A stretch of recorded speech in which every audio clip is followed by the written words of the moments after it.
Hello, today we will add another layer to our material that will be mixed with like anchor points in Substance Painter, like responsible to the layer below. So you will have one control for over many layers. So let's see, we have this moss over the brick material, and this is our material instance for now. We can just swap the textures of the moss layer with I have concrete layer textures. I can use them. They can be like some kind of dirt, some cracks in the between. As you can see, this is still working with height lerp, respecting to the layer below, the brick layer's height information. And now we will just add a new layer. I will select our creating master layer for this tutorial series, and we have our master layer blender. For the texture sets, I can use some kind of wall plaster. Yeah, I have this texture set also. This will be like the finish version of the wall material, and bricks and the cracks will be like the layers behind the final layer. So with the mask we will be able to control. So this is the final layer. We can see this mask amount will be only controlling the highest layer. It will not affect on the top. So let's see, this is our master blender now. The point of the anchor points, the logic behind this, we need to save information that we have worked, which is the layer below.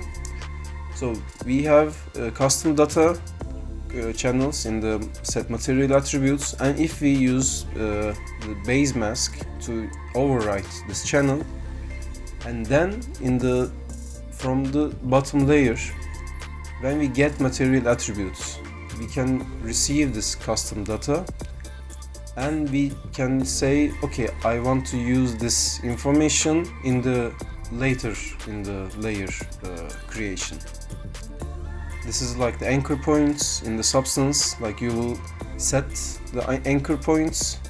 This is what we overriding the base mask. This is like setting the anchor points, and get the material attribute will use the anchor point. So when we let's name our layers, and we have the below mask, I'm calling the below mask, and when we enable this, you will see we have the same base mask that was using in the layer below. So I can close on and off the top higher layer, and you will see the pattern is the same, but additional we have extra control over the below mask. So each layer are using the same pattern but with different value controls that I have shared the HLSL code. So you can additionally manipulate with the amount and contrast, and since the layer below is overwriting is the main mask, the changing of the below mask will affect on the top layer. I hope it makes sense. Like, we are using the single base mask, and it is reused in the top layer. So we also had texture paint.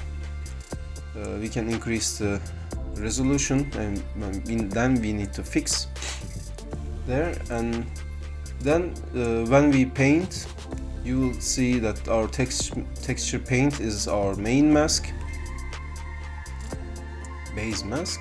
So when we paint on the texture mesh paint, you will see update on the top layer also, the plaster layer also, because these two layers are using the same information. We are not just sampling again, we are just reusing what we have in the material setup. So these custom datas are like storage for our datas, and additionally we can control our new layer without changing anything, like color and all the other parameters are free to use, as like the brightness and all the other things. And also we can control the middle layer free from the whole system. Like you can change the textures also in the later, whatever you feel like. And the detail mask is only specific for the middle layer, so it won't have an effect on the base layer or anything. It is just how stretching, how expanding for the effect.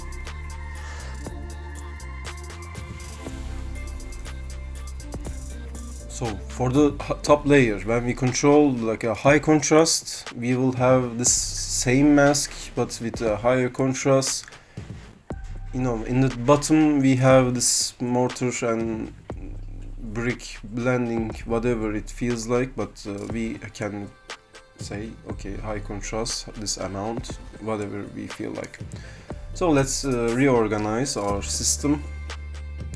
You know, it will be getting more complicated. So I want to have these value controls. You know, they will be common for every system. So I will just set the base mask and detail mask nodes as like the methods of the blending, and then I will just have the value control for both of them, and blending, and the option for using detailed mask or not. So we have like two main ways to create our masks, our methods, which are like in the LayerCraft you have like multiple, like many most complicated versions to create, and with static switches you have all the controls over the whole system. But this is like the basic idea. We can have our like get material attribute. We will use this in the future more later on. Like we will receive data from the bottom layer and just keep things tidy and cool. This is our logic behind this. I hope you find this useful. This is like basic setup for the anchor points in Unreal Engine. And this is how you create your 3-layered material, which you've been asking more information about. I hope if you find it useful, please help me about the contents and check out my product LayerCraft in the Fab.